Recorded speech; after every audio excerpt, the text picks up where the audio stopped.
What unfolds when a privileged passenger claims a seat belonging to a black woman, completely unaware she's addressing the person who controls the entire airline? At O'Hare's crowded terminal, the atmosphere buzzed with departure announcements, rolling suitcases, and quiet conversations of travelers rushing to their gates. Among the designer luggage and business attire of the first-class area, Natasha Chambers waited with calm assurance. At 41, she carried herself with natural authority and elegance. Her tailored cream blazer draped over delicate silk, minimal accessories and closely cropped hair, framing her striking features. To everyone around her, she appeared to be just another businesswoman traveling solo. What remained hidden was her true identity: chairwoman, majority owner, and CEO of Skyline Airways itself. Her boarding pass clearly displayed Seat 2A, a prime window position in the premium cabin. However, upon arrival, she discovered someone already occupying it. The woman had perfectly styled blonde hair, a designer handbag positioned like a status symbol on the armrest. Margaret Whitmore, holder of Skyline Platinum status, real estate mogul, and someone who considered herself untouchable. She glanced up from her device, blue eyes scanning Natasha with practiced dismissal. Her voice dripped with false sweetness as she spoke. She suggested there must be some confusion, claiming she had specifically requested this particular seat. Natasha responded evenly, confirming it was indeed her assigned seat and asking to see the other woman's boarding pass. Margaret laughed lightly, the type meant to draw sympathy from onlookers. She suggested Natasha find another seat, implying there must be somewhere more suitable available elsewhere. The word suitable lingered in the air like an insult. Nearby travelers shifted awkwardly. Someone coughed behind a newspaper. A mother pulled her child closer. Some looked away while others leaned forward, intrigued. Everyone recognized the familiar ritual, the subtle questioning of who belonged and who didn't. Natasha took a measured breath. She had encountered versions of this throughout her entire life. In university lecture halls, in corporate boardrooms, even at charity events where she delivered keynote addresses. Always the same coded skepticism. Your appearance doesn't match my mental image of authority. She extended her boarding pass as evidence. Margaret didn't even glance at it. She smoothed her expensive wrap and tilted her head with exaggerated patience, explaining her 12 years of flying Skyline with platinum status meant she understood how things worked. She remained confident the crew could locate something appropriate further back in the cabin. What she couldn't possibly know was that the woman before her could determine this airline's fate with a single decision. The first-class section grew uncomfortable. A flight attendant approached, uniform impeccable, smile professionally trained. She glanced between Natasha and Margaret before offering a suggestion that made Natasha's heart sink. Perhaps relocating to another first-class seat would resolve everything quickly. An alternative seat was available that would prevent further delays. What happened next would stun everyone, because this confrontation wasn't simply about seating arrangements. It concerned human dignity itself. Natasha studied the attendant carefully. The younger woman wasn't intentionally cruel, merely following the path requiring least effort, asking the black passenger to accommodate. This was a pattern Natasha knew intimately. She lowered her voice, remaining calm but with an edge. Why should she relocate when her boarding pass clearly indicated 2A? The attendant hesitated, glancing toward Margaret. The Platinum member smiled sweetly, as if the matter were already resolved. Behind them, a college student named Maya Torres had her phone positioned discreetly, already streaming live to several hundred followers. Her caption announced drama unfolding at O'Hare. The camera captured Natasha's steady expression, Margaret's dismissive smirk, and the attendant's uncomfortable mediation. Within moments, comments began flooding in. Viewers noted what appeared to be discrimination, encouraging strength and questioning who was right. Natasha felt familiar anger rising, but kept it controlled beneath decades of discipline. She remembered board meetings, where older men dismissed her questions only to praise identical points when repeated by white colleagues. She recalled the journalist who once questioned if she was truly the CEO or merely a spokesperson. This moment felt no different. A stranger had looked at her and decided she didn't belong. But Margaret remained ignorant. She didn't know Natasha's family trust had financed Skyline's recent fleet expansion. She didn't know the reservation system printing that precious ticket required Natasha's authorization. She didn't know the woman she attempted to displace could ground this entire flight with one message. Natasha folded her boarding pass carefully, returned it to her pocket, and straightened. Her voice carried throughout the cabin, quiet but unmistakable. She refused to move. This was her assigned seat. The silence that followed crackled with tension. Passengers leaned closer. Phones angled discreetly toward the confrontation. Even the cockpit door opened slightly as word of the dispute reached the pilots. Margaret's eyes narrowed dangerously. She dropped her pleasant facade entirely, hissing that she didn't know what scheme was being attempted, but it wouldn't succeed. People like Natasha didn't typically occupy first-class seats. Everyone present knew it. Gasps rippled through the cabin. Maya's livestream exploded as viewers jumped from hundreds to thousands. Comments scrolled faster than anyone could read, demanding someone clip this moment and expressing disbelief. Natasha's pulse quickened, but her expression remained composed stone. She had spent a lifetime preparing for precisely these situations. She turned slowly, scanning the cabin deliberately, her gaze steady on every watching face. Then she looked back at Margaret, who sat smugly certain her platinum status provided unshakable authority. But Margaret Whitmore had no idea what was coming. The silence following Margaret's words felt heavier than any cockpit announcement. The sentence had been delivered with such casual cruelty that even passengers pretending indifference froze completely. Natasha Chambers didn't flinch. She stood tall beside seat 2A, her tailored cream blazer falling perfectly against her frame. Boarding pass held like quiet proof. She spoke softly, but her words reached every corner of the hushed cabin. This was her seat, and she wasn't moving. The reaction moved instantly across business travelers, through families clutching tablets, into the silence of frequent flyers who recognized when an ordinary flight had suddenly become extraordinary. Margaret gave a cutting laugh, suggesting Natasha not embarrass herself further. She recited her credentials again, insisting window seats on the left side were always hers, and asserting they could surely relocate Natasha somewhere more appropriate. The word hung bitter in the recycled air. Jennifer Park, the lead flight attendant, stepped closer with trained professionalism. She smiled the strained smile built from countless customer service training sessions.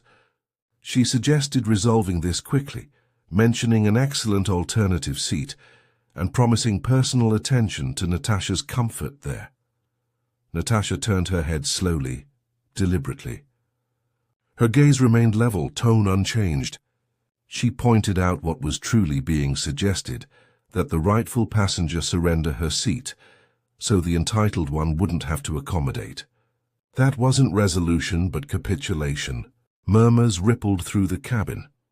An older couple, several rows back, exchanged knowing glances. A young professional leaned forward, phone recording discreetly. This decision would ultimately cost Margaret more than she could possibly imagine. Margaret's smirk deepened as she lost some of her airy charm.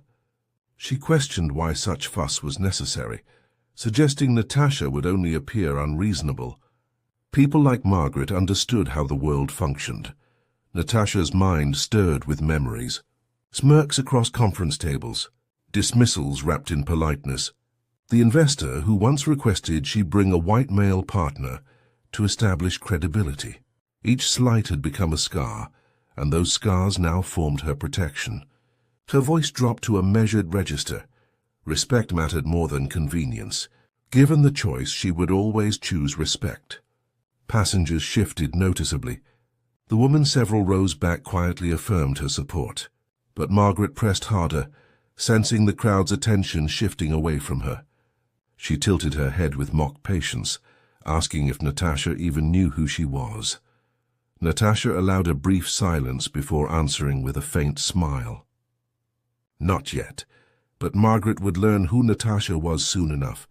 It wasn't a threat, but a statement of inevitability.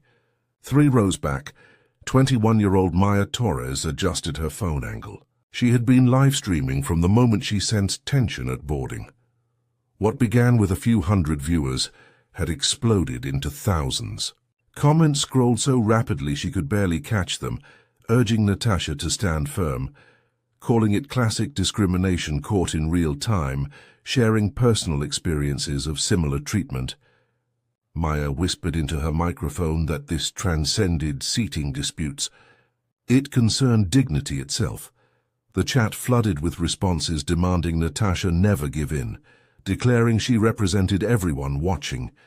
The ripple effect was about to extend far beyond this cabin. This exemplifies exactly why these moments get shared. Because when arrogance collides with hidden authority, the outcome shakes more than one space. It shakes entire systems. Jennifer hesitated near the cockpit door, torn between protocol and conscience. She glanced back at Natasha, who remained silent and unyielding. Margaret folded her arms, stating honestly that Natasha was simply causing trouble.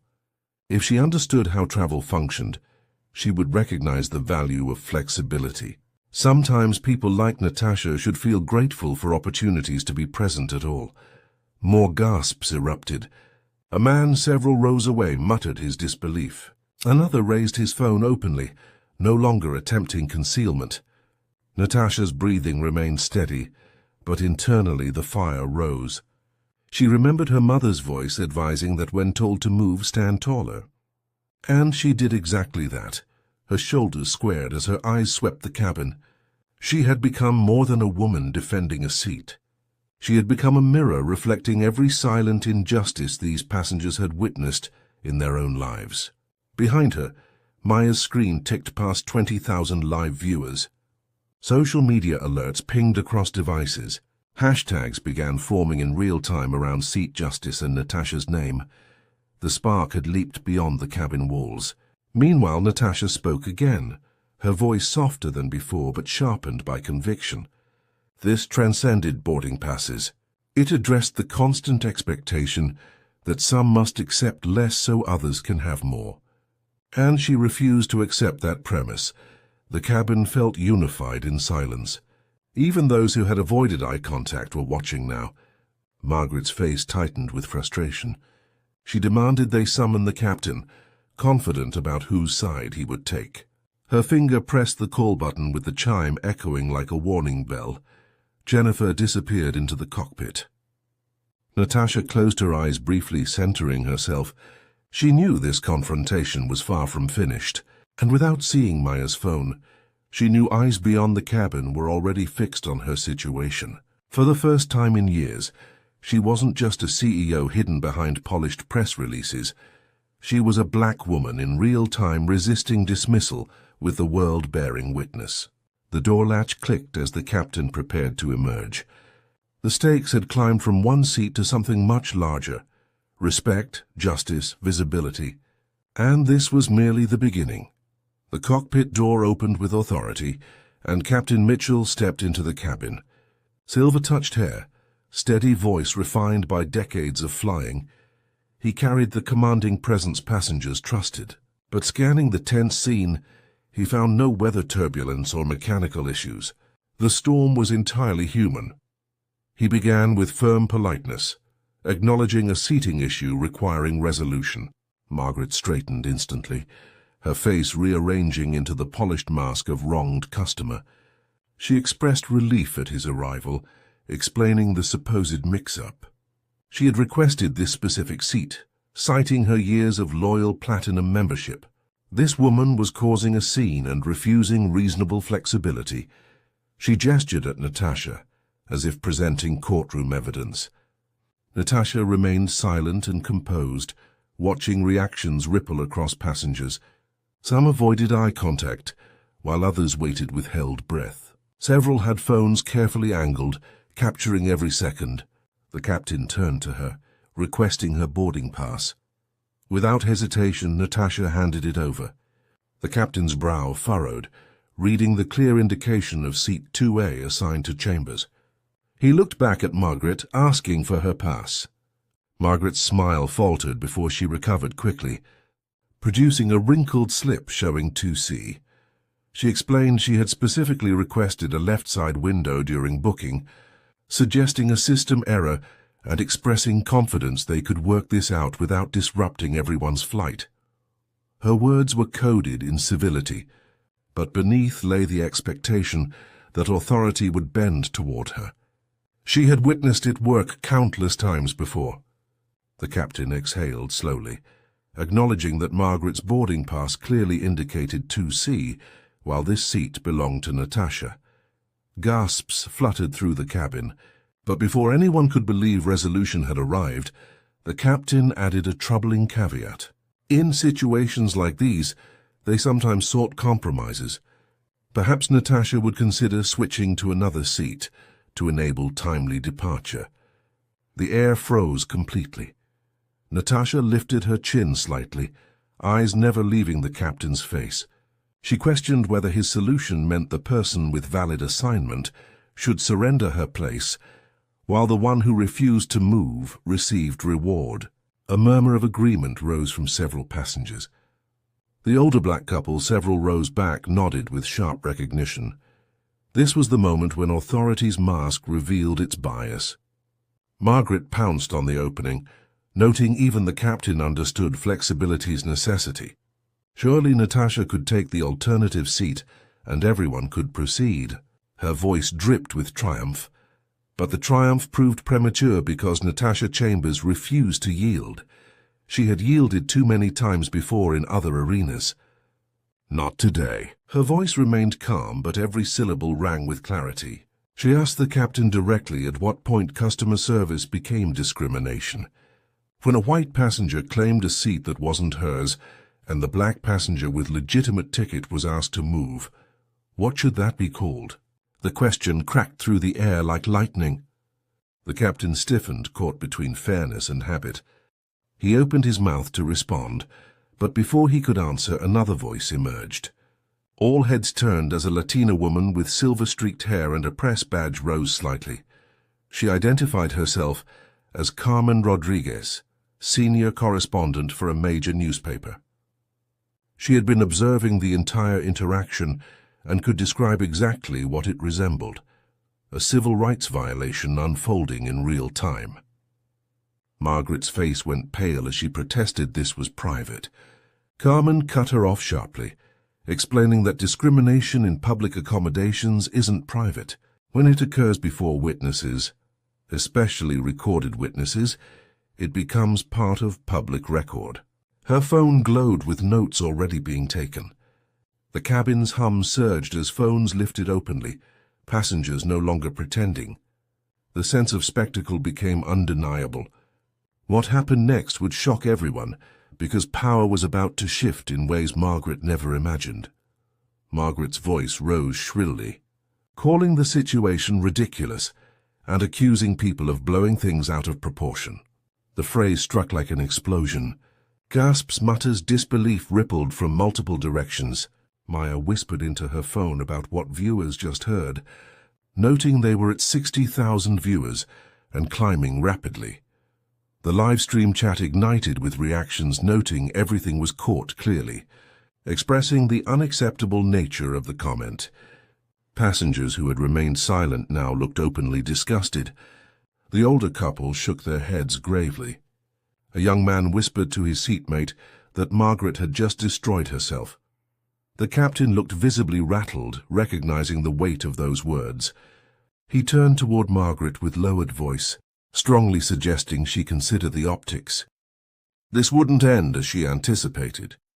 But Margaret doubled down, since entitlement rarely retreats easily.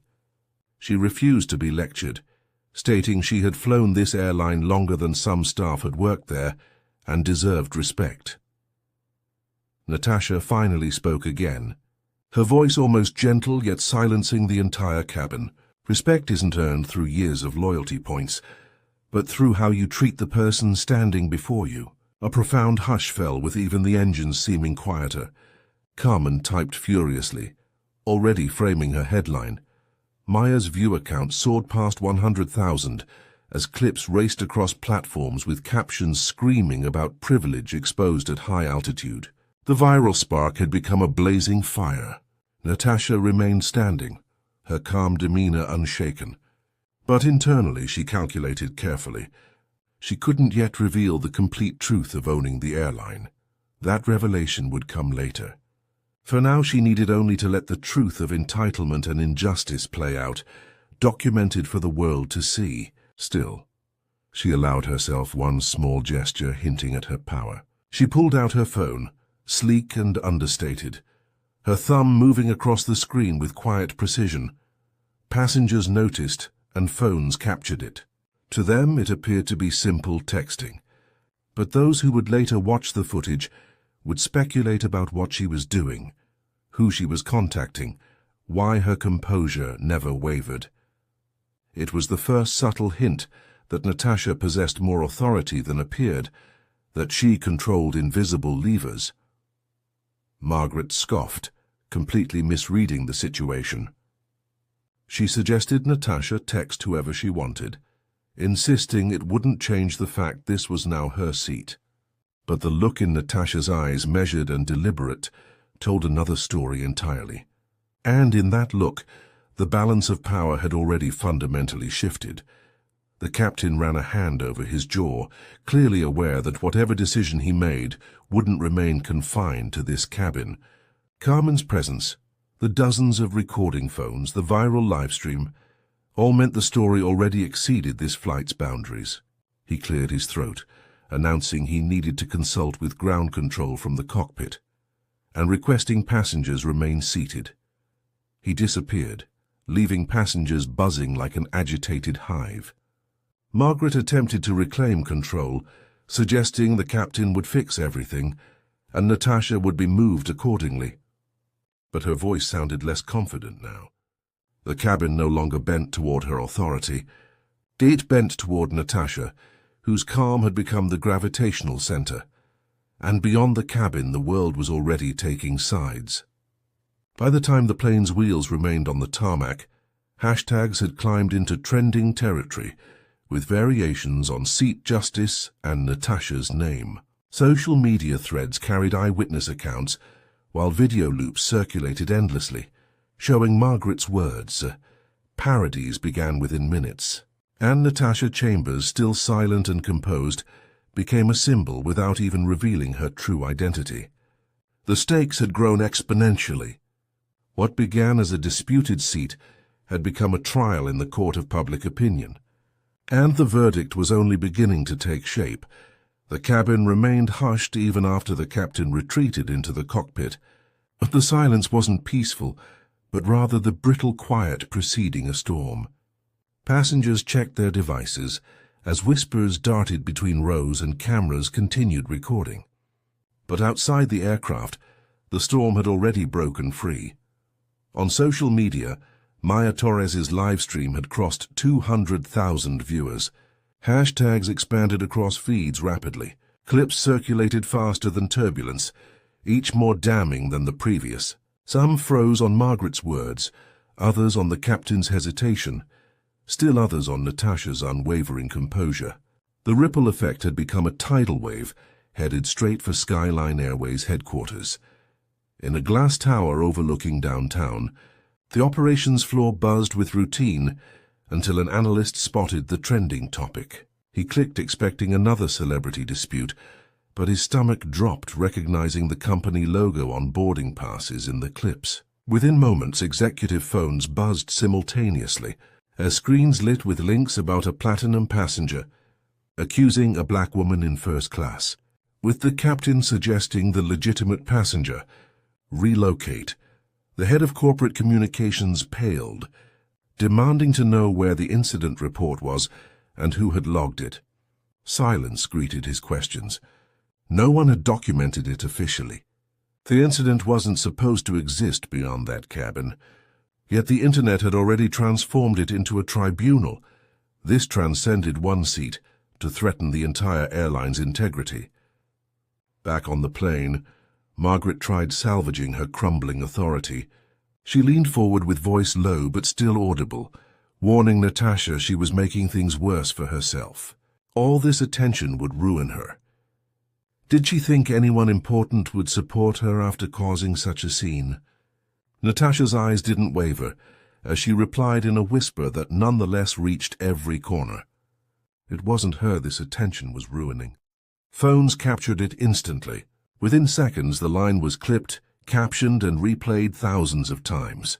Viewers celebrated in comments, recognizing not just defiance but strategic brilliance. At Skyline headquarters, panic spread rapidly. Emergency calls lit up as the chief operations officer barked orders to contact the captain immediately, demanding details before this became national news. A junior manager stammered that it already had become national news. Screens in the control room displayed trending panels and video uploads across every platform. News outlets were drafting pieces in real time. A voice cracked over the speakerphone asking if anyone knew who she was. The room went silent with no one answering. The question wasn't about Margaret Whitmore, since everyone knew her. Wealthy developer, high-value platinum customer. The real question concerned the woman she had dismissed, the one standing her ground with unnerving calm. Who was Natasha Chambers? Back in the cabin, tension thickened as the captain's voice came over the intercom, requesting passengers remain seated while they addressed a matter requiring ground coordination. Passengers shifted uncomfortably as whispers turned into open conversations, questioning the delay and expressing disbelief. But disbelief wasn't limited to passengers. In the boardroom, the airline's general counsel leaned forward with voice tight, outlining risk scenarios. If this escalated, they faced not just one disgruntled passenger, but discrimination liability, civil rights exposure, regulatory review, and potential lawsuits. Another executive cut in, noting she didn't need to sue because the internet was already prosecuting them. On the ground, reporters began converging at O'Hare. Announcements about an incident on Skyline Airways Flight 2483 caught local journalists' attention. Camera crews rolled toward the gate, certain the story would still be developing when the plane returned. Executives scrambled for damage control. One demanded a draft statement ready, using words like unfortunate misunderstanding, customer comfort, and respect. The room buzzed with activity, but one intern, scrolling frantically on her phone, whispered that it wouldn't work. She was already trending at 500,000 views. They had seen everything. In the cabin, Margaret felt the shift happening around her. Her confidence was cracking visibly. She tried again, voice pitched higher with desperation. She insisted people like her, with their loyalty, kept this airline running. Did Natasha truly think the company would side with her over Margaret? Natasha's gaze remained steady and unwavering. What she thought was that respect wasn't negotiable. Not for her. Not for anyone. The words landed with the weight of a final verdict. Maya's livestream counter ticked past 300,000 viewers. Comments swelled with support, declaring this was teaching a masterclass, recognizing it as bigger than a seat, calling it systemic, urging protection for Natasha. At headquarters, panic evolved into genuine dread, because alongside the livestream clips, analysts were tracking another serious problem. The airline's pending deal, a multi-billion-dollar logistics contract with an international tech partner, was scheduled for signing within days. That partner's leadership was publicly known for their diversity commitments. If the viral narrative linked Skyline with systemic discrimination, the deal could collapse entirely. The CFO slammed his fist on the conference table. If they'd lost that contract, it wasn't just bad press but a 5-year revenue anchor gone. Did everyone understand what was at stake? Everyone understood perfectly. Meanwhile, in the cabin, the first hints of the outside world reached inside. A young man scrolled news alerts aloud, announcing it was already appearing on major news feeds. They were picking up the story. Margaret stiffened with shock. Major news networks caring about a seat seemed ridiculous to her, but the man shook his head firmly. It wasn't about the seat anymore. It was about her saying those specific words. The color drained completely from her face. Passengers turned to look at her now, not with curiosity but with open disdain and judgment. The captain re-emerged with his face drawn and tired. He announced that ground control had instructed them to delay departure until this matter was fully resolved. He needed everyone's cooperation. The cabin buzzed louder with phones lighting up with constant notifications. Some passengers groaned about missed connections, while others muttered about justice being long overdue. Natasha remained completely still, every inch of her body language projecting calm certainty. She didn't need to raise her voice or make demands. The world outside was already amplifying her message for her. At headquarters, the CEO of Skyline Airways, completely unaware that the woman at the center of the storm owned controlling shares, paced furiously around the boardroom. He barked orders to fix it immediately. He didn't care how it happened. To upgrade her, compensate her, terminate someone if necessary, just stop the bleeding before they lost that critical deal. But the bleeding had already soaked through every level. Hashtags had hit global trending lists. Other airlines were being tagged by customers demanding similar assurances. Lawmakers were being contacted by advocacy groups demanding action. The cost wasn't measured in seats anymore, but in millions of dollars and destroyed reputation. What happens inside one cabin can unravel years of carefully constructed corporate strategy. Natasha, silent among the swirling chaos, allowed herself a brief glance at her phone. A single message flashed from her private assistant, noting media was requesting official comment. Did she want to respond now? Her fingers hovered over the screen before typing a single decisive line. Not yet. Let them underestimate her presence longer. It was another subtle hint of power, precise and calculated. She wasn't scrambling desperately like the airline executives. She was waiting patiently, watching carefully, calculating her next moves. In the boardroom far away, the communications chief read aloud from her hastily drafted statement about Skyline Airways, regretting the unfortunate misunderstanding aboard Flight 2483, valuing all customers, and investigating thoroughly. The General Counsel raised his hand abruptly, stopping her mid-sentence. If they called this a misunderstanding, when the videos showed clear bias, they were finished as a company. The CFO added grimly that they might already be finished if the partner pulled out of the deal. Executives stared at one another in growing horror, their empire trembling because one woman had refused to move from the seat she rightfully owned. And that woman, unknown to them in their panic, was not just any passenger. She was the very owner whose name appeared in confidential shareholder files. The irony was absolutely exquisite.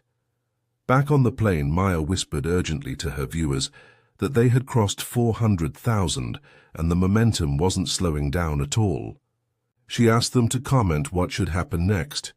Should Natasha reveal who she really was or hold it back strategically? The responses poured in overwhelmingly. Hold it back and let them sweat. She should reveal at the perfect time for maximum impact. And Natasha, as if sensing the pulse of strangers she couldn't see, remained perfectly still. Her silence was louder and more powerful than Margaret's rage. At headquarters, one executive finally voiced the unthinkable question that had been lurking in everyone's mind. What if she was more than just an ordinary passenger? Heads turned sharply toward him. Silence thickened uncomfortably throughout the room. The CEO demanded to know what he meant by that cryptic statement. The executive swallowed hard before continuing. He meant, what if she possessed leverage they didn't know about? She hadn't said much or threatened lawsuits. She hadn't raised her voice in anger. She was simply waiting with unnatural calm. The room grew noticeably colder because they all knew instinctively that only someone with real power waits that calmly under pressure. And on the tarmac, in a cabin full of restless passengers and buzzing phones, Natasha Chambers folded her arms with eyes steady and focused. She knew the panic unfolding far above them in glass towers. She knew the risks to contracts, stock prices, and corporate reputation. What waited beyond this cabin would shake more than these passengers. It would shake the entire industry to its foundation. The cabin had grown increasingly restless. Passengers shifted positions and phones buzzed constantly as whispers turned into open commentary. Some murmured about missed connections, but most knew they were witnessing something far more significant than a simple delay. Margaret Whitmore still clung to her seat, though her confidence was visibly fraying. Her phone vibrated with calls from concerned friends. She ignored texts flashing across the screen warning her she was trending, and not in a positive way. Natasha Chambers, by contrast, sat in quiet stillness. She had finally taken her rightful place in seat 2A. Her posture was regal without any effort, her face unreadable, as if the turbulence around her was merely background noise. And then her phone lit up, not with a random call or text, but with a secured notification only she could access. She unlocked it, typed a short authorization code, and pressed a single command. The screen displayed CEO access verified with Skyline Airways control panel visible. Passengers nearby gasped audibly. They couldn't make sense of what they were seeing. Why did her phone interface look completely different? Why did it have options no ordinary passenger should ever see? Maya caught it clearly on her live stream. Her viewers didn't miss a single beat. Comments flooded in rapidly questioning what she just opened. Whether that was the airline system, expressing disbelief that she had that kind of access. Natasha didn't explain anything. She didn't need to provide explanations. She pressed another button with calm precision. Seconds later, Captain Mitchell's radio crackled with an unexpected transmission. Flight 2483 received orders for ground control override in effect. Return to gate immediately under orders issued from corporate authority. The captain's eyes widened in shock and confusion. He glanced back into the cabin directly at Natasha as realization began dawning across his face. His voice, when it came over the intercom, was noticeably tense. He announced they had been instructed to return to the gate immediately. Confusion rippled throughout the cabin, with passengers asking what was happening and whether she had just done something. And then Natasha finally spoke, her voice calm and steady, carrying across the stunned cabin with absolute authority. She supposed she should introduce herself properly to everyone present. Her name was Natasha Chambers. She was the majority shareholder and chief executive officer of Skyline Airways, which meant that Margaret— she turned her gaze fully to the woman still clutching her handbag as though it could shield her. This wasn't just her assigned seat. This was her airline. The reaction was absolutely seismic. Gasps erupted, murmurs spread rapidly, and phones thrust higher into the air, capturing every moment. Margaret's face went completely bloodless, her mouth opening and closing without any sound emerging. Her true identity changed absolutely everything about the situation. Maya's viewer count skyrocketed past 1 million almost instantly. Clips flew to every social media platform imaginable. Each caption was more breathless than the last, about a passenger refusing to move until revealing she owned the entire airline, about a CEO grounding her own flight after a racist encounter. And the world devoured every second of it. Somewhere far away in a glossy boardroom, Skyline's executives stared at screens replaying the scene in complete horror. One muttered in disbelief that she was their actual boss. Another whispered that she had been on this flight the entire time watching everything. The irony was absolutely devastating to comprehend. They had scrambled desperately to contain the story, not realizing the very person at the center of it possessed the power to topple them all. The CFO rubbed his forehead in despair, noting that if she turned this against them, the stock would crater completely. But it was already too late for damage control. After-hours markets had already opened their jaws. Skyline shares plummeted dramatically. Bookings were being cancelled in real time, with notifications buzzing across the sales dashboard like constant alarms. The ripple effect was about to become a full earthquake. Margaret finally found her voice, though it cracked badly as she spoke. She stammered that she didn't know who Natasha was, as if that would somehow excuse everything. Natasha's expression softened very slightly, but only marginally. That was precisely the problem, she explained. Margaret didn't need to know who she was specifically. All she needed was to respect that she was a person with a valid boarding pass. That should have been enough, but Margaret had decided it wasn't sufficient. The truth of it rang through the cabin like a clear bell. Passengers shifted with some nodding in agreement. The older couple several rows back held hands with tears visible in their eyes. One whispered finally that someone had said it plainly.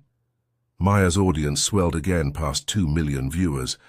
Commenters poured in declaring this was history being made, urging Natasha to teach them, admitting they were crying watching this unfold. This exemplified exactly why these stories exist and must be shared. Because when power reveals itself with dignity, the entire world pays attention, not through rage alone, but through truth so undeniable it simply cannot be ignored by anyone. On the ground, newsrooms lit up intensely. Major networks scrambled to update their feeds constantly. Morning shows teased the clip for upcoming broadcasts. Major newspapers prepared their stories with headlines about a black CEO grounding her own flight after a passenger's racist refusal. By midnight, it would be everywhere.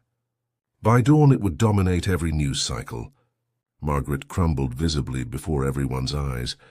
She clutched desperately at her designer bag, voice trembling badly.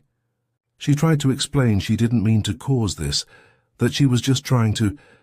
Natasha's eyes stayed perfectly steady and unwavering. She hadn't meant to be caught publicly. That was the real difference between them. The line landed with the finality of a judge's gavel. Phones erupted with notification pings as comments clipped it instantly for sharing. A man 2 rows back leaned forward earnestly, thanking Natasha directly for not letting this incident slide quietly. Her nod was small, but absolutely firm. At headquarters, corporate panic deepened into crisis mode. The multi-billion-dollar logistics deal, already fragile from earlier negotiations, was now in critical condition. The partners' leadership had issued a terse statement about reviewing recent developments at Skyline Airways and expressing concern their values didn't align with systemic bias.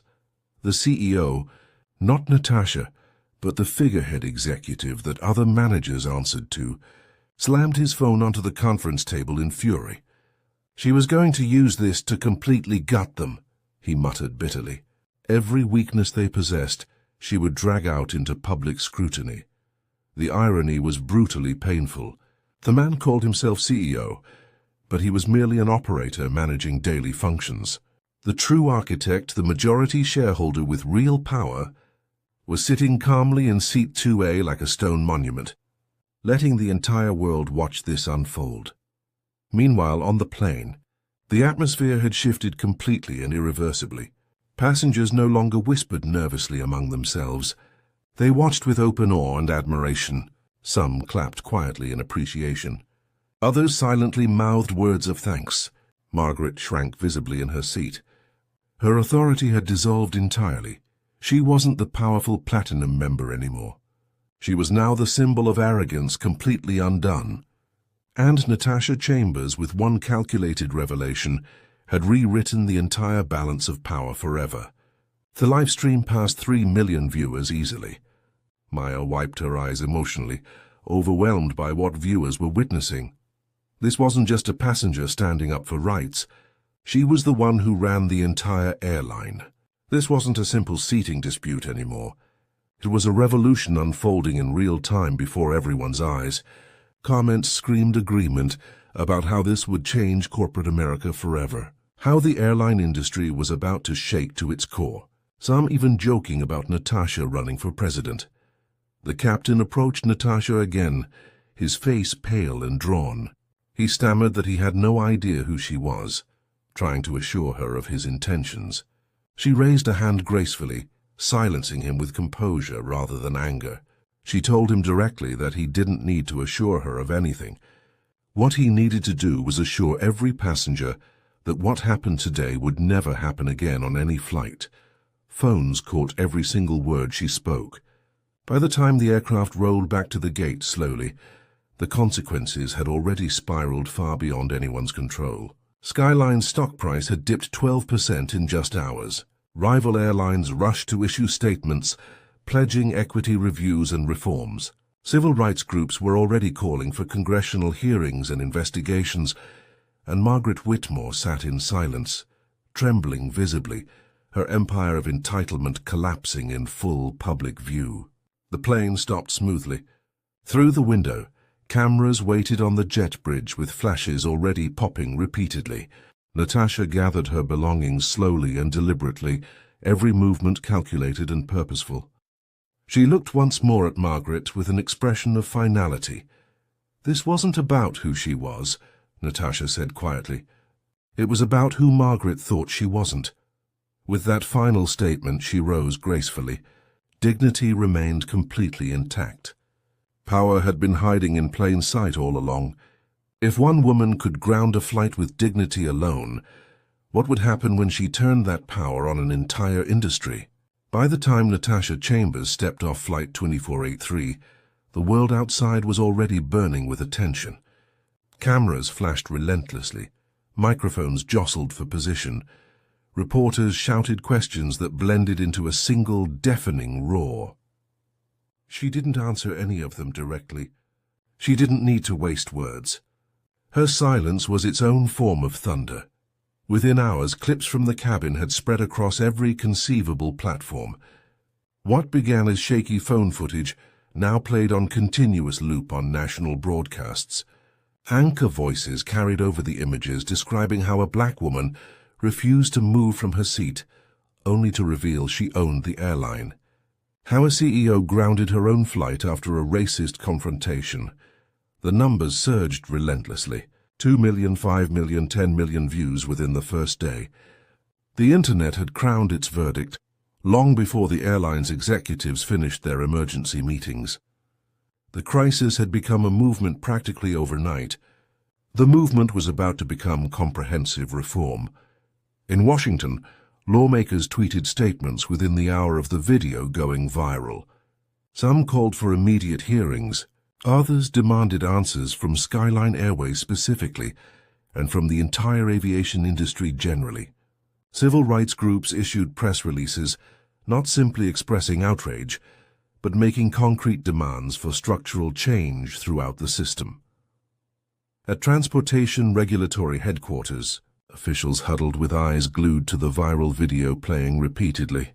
If the owner herself was treated this way, one regulator asked grimly, what did that reveal about how ordinary passengers were being treated?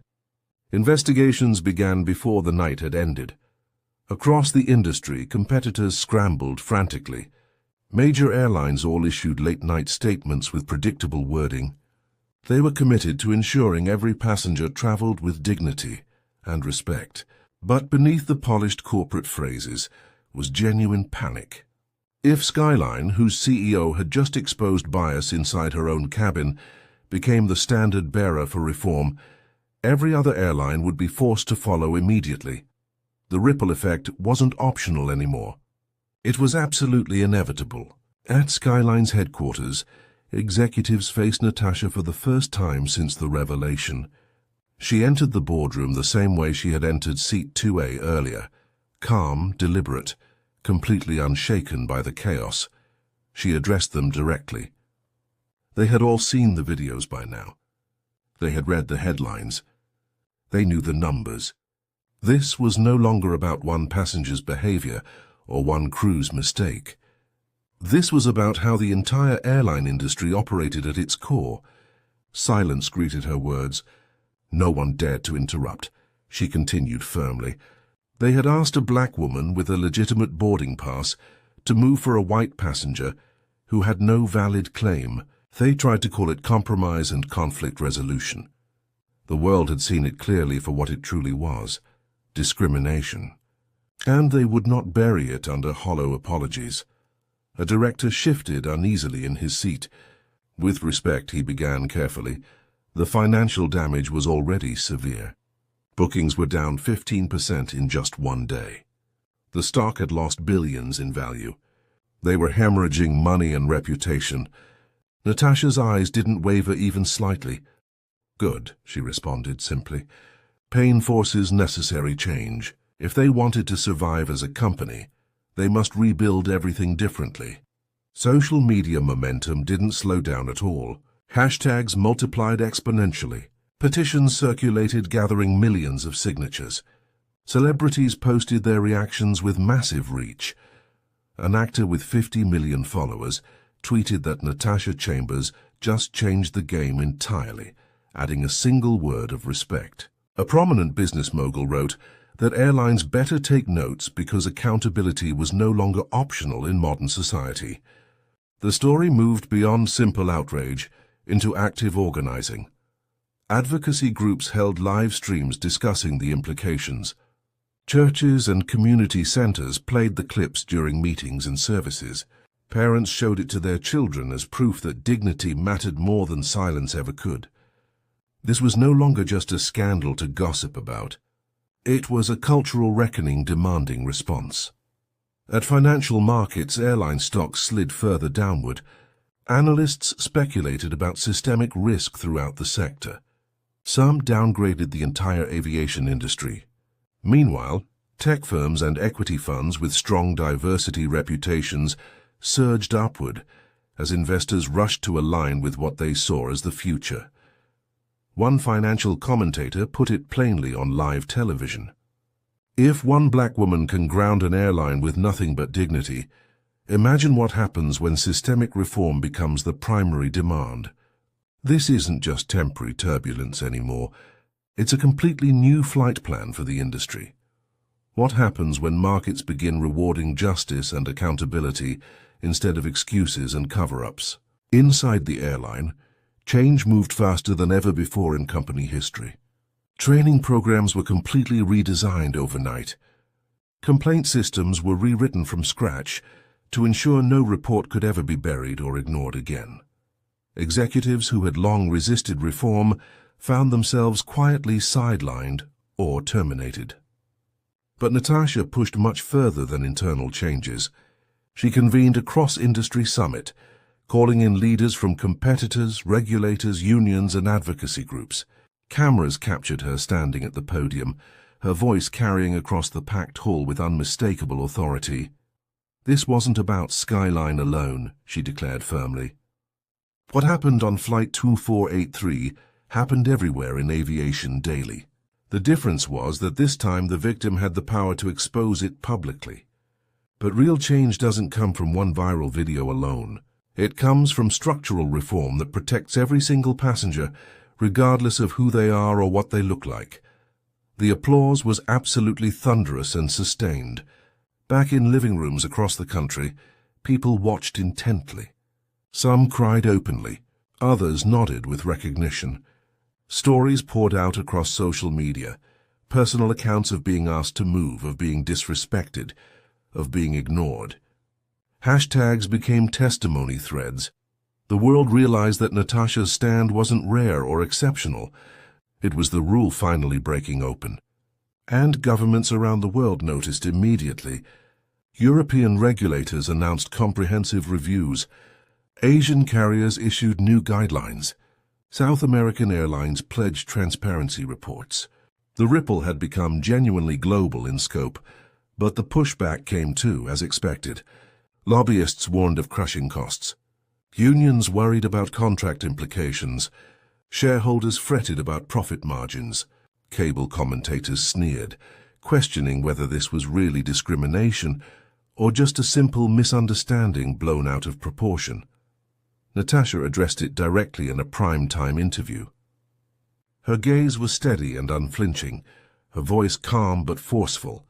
When a person with power dismisses someone without it, that is bias, she explained clearly. When a system trains its staff to prioritize comfort over fairness, that is discrimination. And when corporations bury complaints systematically, that is institutional failure. What they saw on Flight 2483 was not an isolated error. It was the truth finally uncovered and exposed. Viewers leaned in closer, nodding along. Even critics struggled to counter her crystalline clarity. In the weeks that followed her interview, concrete reforms began to take real shape across the industry. A federal task force drafted new rules for airline accountability. Skyline rolled out a new digital complaint tracking system that was visible to the public. Competitors were forced to match it immediately or face intense scrutiny. And every time resistance arose from some corner, Natasha's words echoed back powerfully. Pain forces change. Margaret Whitmore's world, meanwhile, collapsed entirely around her. Her real estate firm lost major clients overnight. Contracts were cancelled without explanation. Charities quietly removed her from their boards and donor lists. The woman who once sat smugly in seat 2A now hid from cameras and reporters. Her name synonymous with arrogance completely undone. Passengers who had witnessed the scene directly gave interviews describing Natasha's calm composure, her dignity, her absolute refusal to be moved. Each account added weight to the legend forming around her. She had become more than a CEO.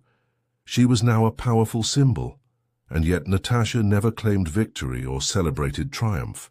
When asked directly if she felt vindicated by everything, she replied simply and thoughtfully, "Vindication implies the fight is over and finished. It isn't even close. We're just at takeoff." The answer lit up feeds again. Replayed with music overlays and supportive hashtags, people found genuine strength in her words. Teachers quoted her in classrooms. Pastors referenced her in sermons. Parents discussed her at dinner tables. The crisis had become a movement. The movement had become reform. Yet could any system built fundamentally on exclusion survive what came next? The questions were no longer confined to one cabin or one flight. They echoed across newsrooms, boardrooms, and dinner tables everywhere. Could any system built on exclusion survive what came next? For Margaret Whitmore, the answer arrived quickly and brutally without mercy. When she left the aircraft under the watchful eyes of reporters and cameras, her once impeccable mask was completely gone. Tear-streaked makeup, trembling hands clutching her designer bag, eyes darting as microphones thrust forward aggressively. Every camera caught the stark contrast. The woman who had claimed superiority, now stripped of all composure. Reporters shouted questions relentlessly. Did she regret her words? Was it true she said those specific phrases? Did she still believe platinum status gave her special rights over others? Her replies faltered badly. She stammered that she was misunderstood, that she never meant any harm. The excuses crumbled under the weight of replayed footage. The world had already judged her guilty.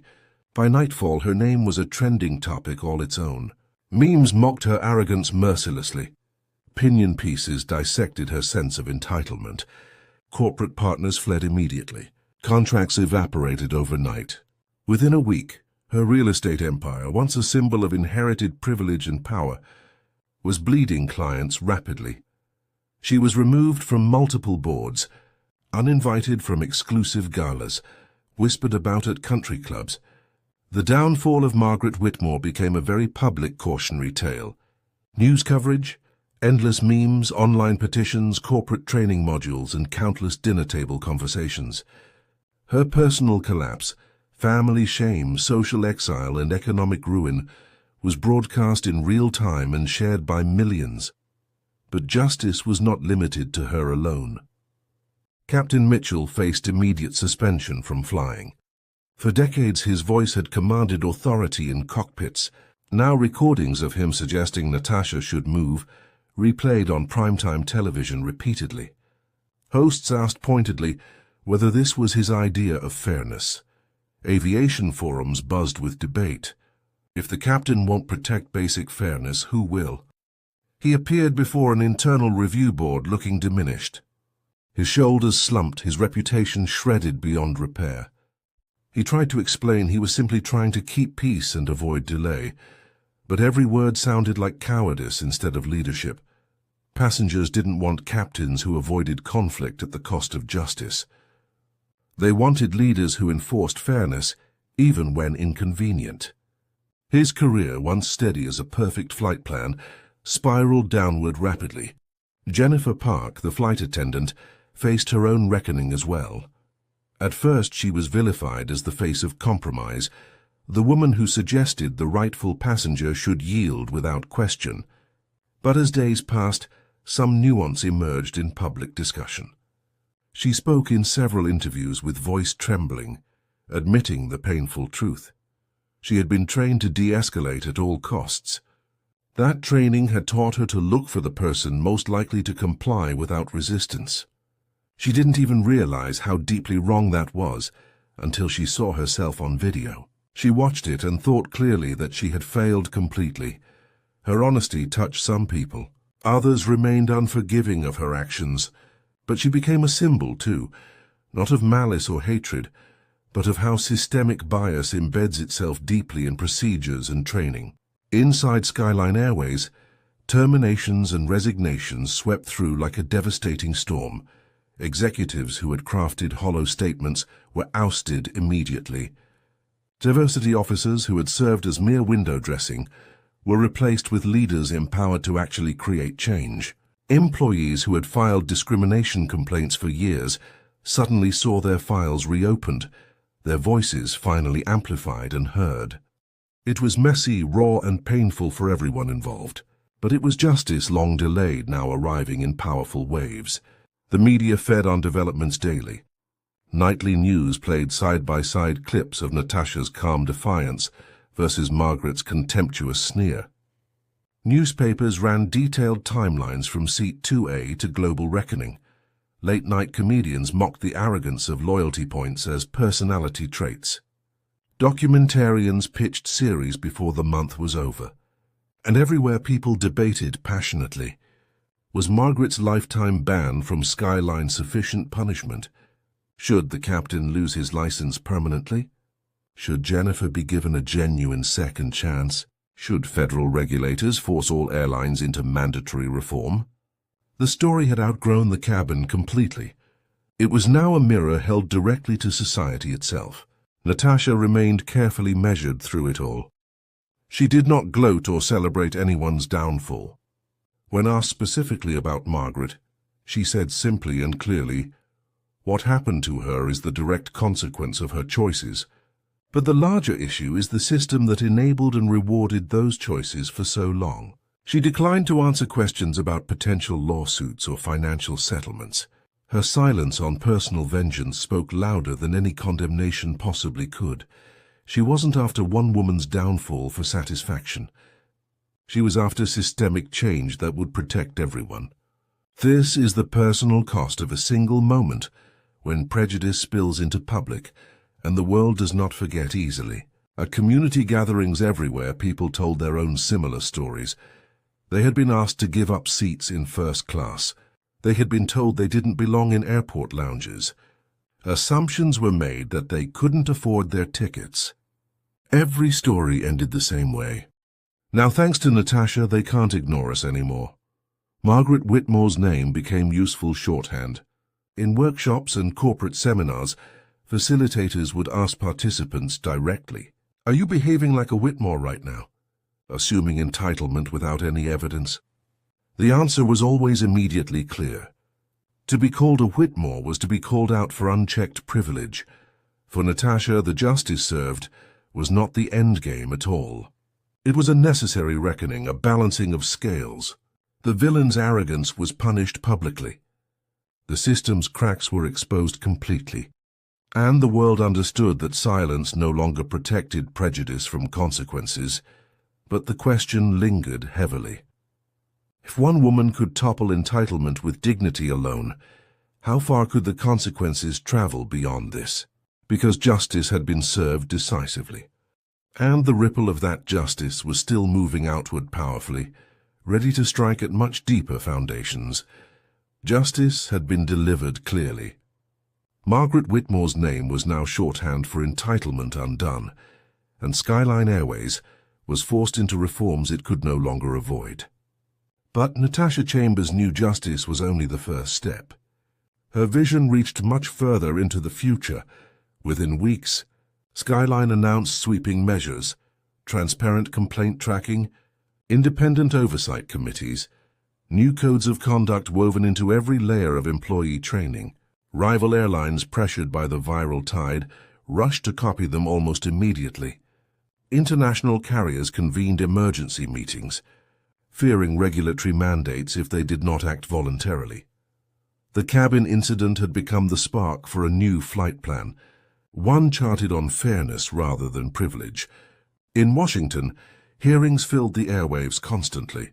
Lawmakers played clips of Natasha's calm defiance repeatedly. Advocacy leaders testified that her experience mirrored thousands of untold stories. One senator leaned into the microphone and asked pointedly, "If even the owner of the airline can be told she doesn't belong, what chance does the average passenger have?" The silence that followed was answer enough for everyone watching. Regulators responded with new draft regulations, mandatory bias training, transparent reporting mechanisms, penalties for repeat offenders. Airlines bristled at the requirements, but the public demanded it loudly. Across oceans, European and Asian regulators echoed the call. South American carriers pledged their own reforms. The turbulence had gone genuinely global. For ordinary people, the change was immediate and visceral. Families felt safer booking trips. Passengers who once whispered about humiliation now spoke openly, confident their voices mattered. Stories poured in, parents traveling with children, seniors dismissed at counters, women questioned in lounges. Each testimony added fuel to the reform movement. At churches, barbershops, and universities, the conversation kept unfolding. Communities dissected the incident not just as drama, but as an important lesson. "Dignity is not negotiable," one mother told her daughter thoughtfully. "You see what she did? She didn't shout or run away. She stood firm." And the world moved in response. Corporate America took notice immediately. Diversity workshops replaced outdated slides with footage from Flight 2483. Executives studied Natasha's composure like a case study in leadership. Some embraced it sincerely, others reluctantly, but none could ignore it. Stock analysts marveled at the paradox. Skyline shares had fallen initially, yet Natasha's personal reputation soared to new heights. Investors began asking different questions. Do we measure a company's worth only in dollars or also in dignity? The question would not fade, because dignity had become a metric the market could no longer ignore. This is why these stories are shared and must be told. Because when one act of defiance becomes a blueprint for reform, the legacy belongs not to one person, but to everyone. Meanwhile, Natasha worked quietly on something beyond press releases and congressional hearings. She convened private meetings with education leaders, community organizers, and young professionals. Her focus shifted from punishment to preparation, from tearing down bias to building up opportunity. She announced the formation of a fellowship program for underrepresented students in aviation and technology. Scholarships flowed in her name, though she downplayed it publicly. Mentors were paired with young women who dreamed of careers once considered out of reach. The foundation she planned was not a single gesture. It was a lasting legacy. Yet the debates raged on across media. Critics on talk shows accused her of overreach. Is it really her place to reform an entire industry? They scoffed dismissively. Others warned of costs, delays, stock volatility. Natasha remained unbothered by the criticism. In an interview, she said calmly, "When people ask if it's my place, I remind them it became my place the moment prejudice sat in my seat." Change doesn't need permission from anyone. It needs persistence. Her words rippled outward powerfully. Students quoted them in essays. Pastors referenced them in sermons. Activists chanted them at demonstrations. Margaret Whitmore, meanwhile, had vanished completely from public view. Her name, once tied to luxury developments, now lived only in hashtags of shame. Lawsuits loomed threateningly. Investors pulled out entirely. Her fall served as ongoing evidence. Arrogance may dominate a moment, but it cannot dominate history. Even so, Natasha resisted vindictiveness entirely. She never once called Margaret's name in her speeches. To her, the point was not a single person's downfall. It was the dismantling of a culture that made downfalls inevitable. One evening at a community forum streamed online, a teenager asked her directly and honestly, "Do you ever think about revenge?" Natasha smiled gently before responding. Revenge is about looking backward. Grace is about building forward, and the future deserves better than grudges. The clip went viral overnight. People replayed it not for spectacle but for hope. The fellowship program filled quickly. Applications poured in from across the country. One young woman wrote movingly, "I was on that flight. I watched you stand firm. Because of you, I believe I can pursue this path." Natasha read it privately, her eyes moist with emotion. It was proof that the true impact of Flight 2483 was not in stock prices or headlines. It was in the hearts of those who felt invisible and now felt seen. For Natasha, this wasn't just about an airline. It was about rewriting what power meant. Not the power to ground flights, but the power to lift people up. And yet she knew the most powerful gesture was still to come. Not a policy, not a press conference, not a headline, but a single act of grace that would define her legacy. She began preparing quietly. Meetings were scheduled, documents drafted, lawyers consulted. The plan, when unveiled, would not absolve the past, but it would redirect the future. It would prove that dignity is not just defended. It is also shared. Months had passed since Flight 2483, yet the world still pulsed with its echoes. The reforms it sparked were no longer headlines. They were reality. Airlines logged complaints publicly. Governments drafted accountability laws. Training manuals rewrote entire chapters. But Natasha Chambers knew laws and policies were only part of the legacy. The deeper change required grace, the kind that touched not just systems but people. She had been planning quietly, weaving together strands of law, philanthropy, and vision, and now the moment had come. In a packed auditorium, cameras flashed. Community leaders filled rows. Journalists readied their pens. Natasha walked onto the stage with her calm, deliberate stride. She did not need fanfare. Her presence was its own spotlight. She began simply.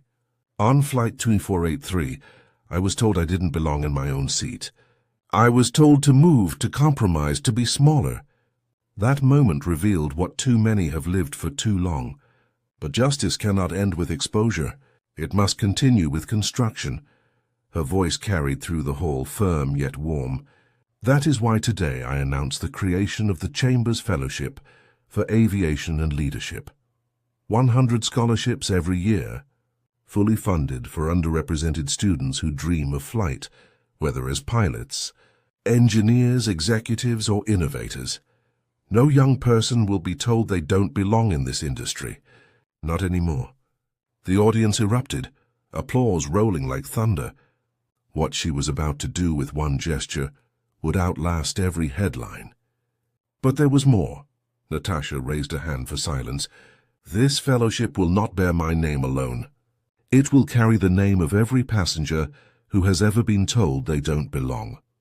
And the first recipient will come from a family that until recently knew me only as an adversary." The room held its breath. Margaret Whitmore's granddaughter has applied to aviation school. She will be among the first to receive this fellowship. Gasps, shock, debate whispered instantly. Some applauded the grace. Others frowned at the mercy.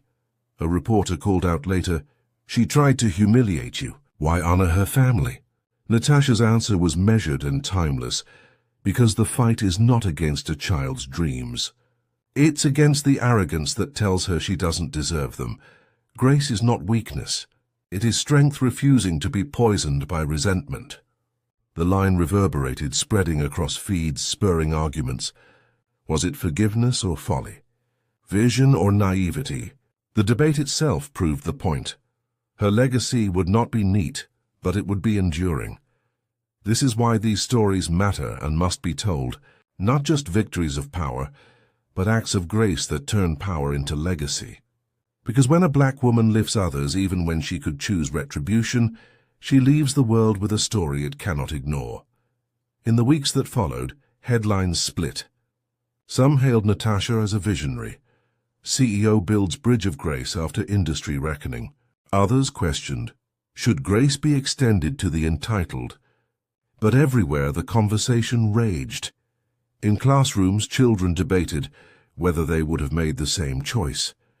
In churches, pastors quoted her words about grace and strength. At board meetings, executives asked if legacy could mean more than quarterly profit. The Whitmore family issued a muted statement, acknowledging the fellowship without addressing Margaret's downfall. The silence was its own verdict. Meanwhile, the first class of Chambers Fellows began training. Young women and men, many of them first-generation college students, stepped into aviation with scholarships that bore the weight of Natasha's stand. They carried her name, her moment, her lesson. Never move for someone who believes you don't belong. For Natasha herself, the Grace Act brought peace. She had not excused Margaret. The consequences still stood, but she had chosen to turn the final page toward building, not breaking. At a later interview, she was asked, "What do you hope your legacy will be?" She smiled gently. "Legacy isn't a statue or a title. Legacy is the seat you leave behind for someone else. And mine will never again be empty." For Natasha Chambers, justice was served, but grace became the true revolution. And then came the final question. The question that carried the story beyond her into the audience listening. If you had the power to choose, would you demand retribution, or would you dare to leave grace as your legacy?